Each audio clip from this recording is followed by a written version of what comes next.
what's up? Welcome to our channel! We are the Group 12 and we will present to you our topic, global warming, disaster risk reduction, and management awareness.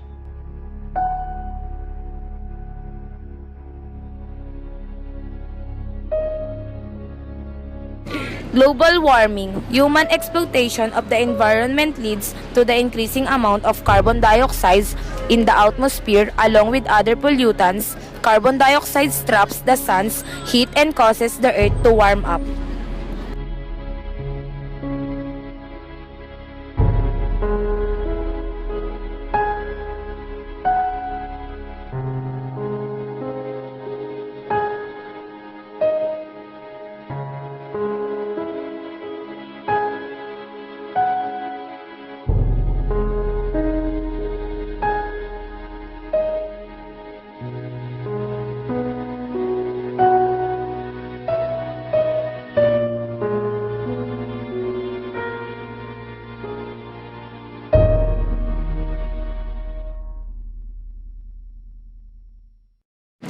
Climate change.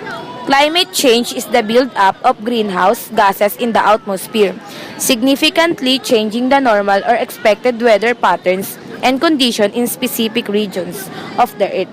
If a particular region's climate unpredictable change from what it ought to be to what it should not be, dire consequences occur.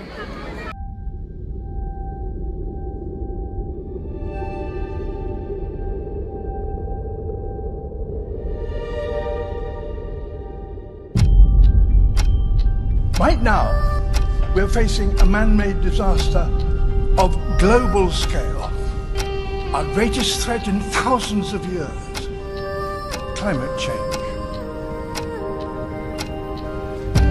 If we don't take action, the collapse of our civilizations and the extinction of much of the natural world is on the horizon.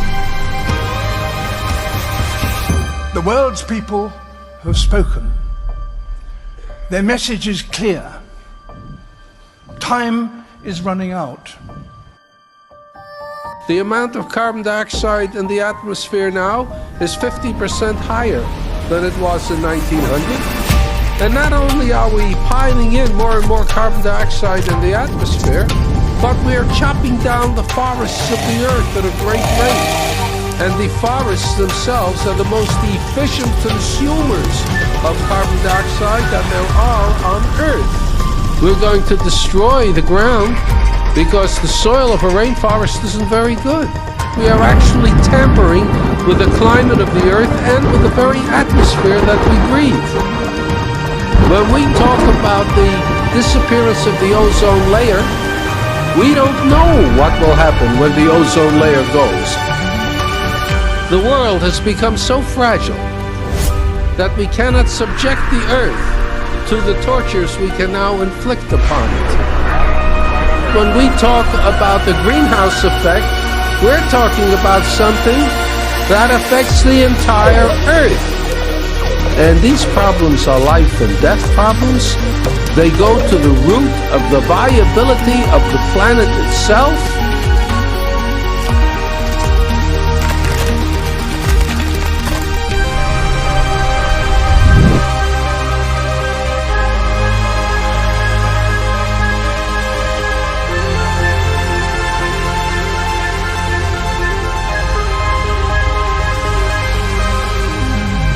If there's one thing that is biologically certain about the human species is that it is a human species, one species. If we don't stop the destruction of our natural world, nothing else will matter. Simply put, if we don't protect nature, we can't protect ourselves.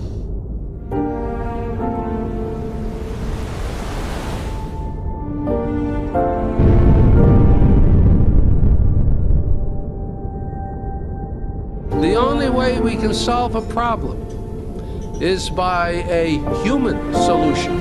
Never can we sit back and wait for miracles to save us. Miracles don't happen. Sweat happens.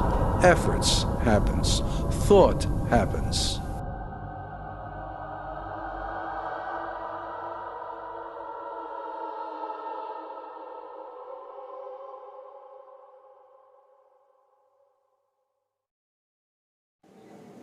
Effects of global warming.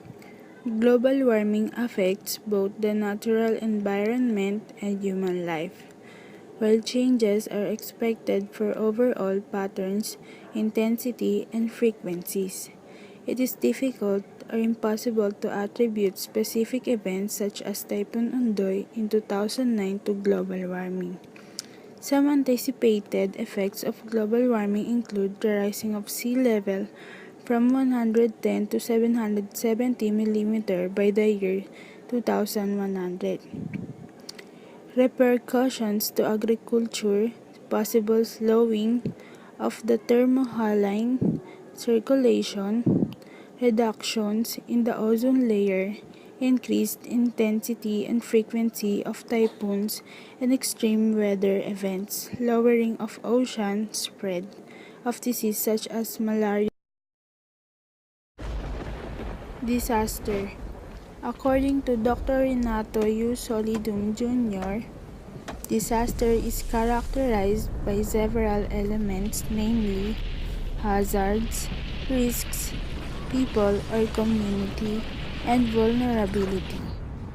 Hazard, or the physical impact of the disturbance, either man-made or natural, is heightened by the amount of risk to the people and community. Moreover, the degree of the vulnerability of all involved further fuels the magnitude of a Disaster management. Disaster management is important in dealing with the man-made and natural disaster.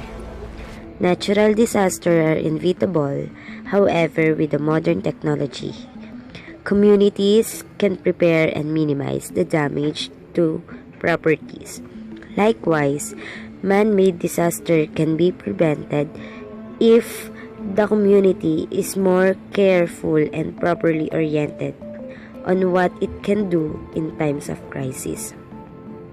According to United Nations Disaster Relief, there is an increasing number of people who are affected by disaster all over the world.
Hi, my name is Pasion, Sunshen and Llego. Eunize, And I'm Jonah Teves. Thank you for watching!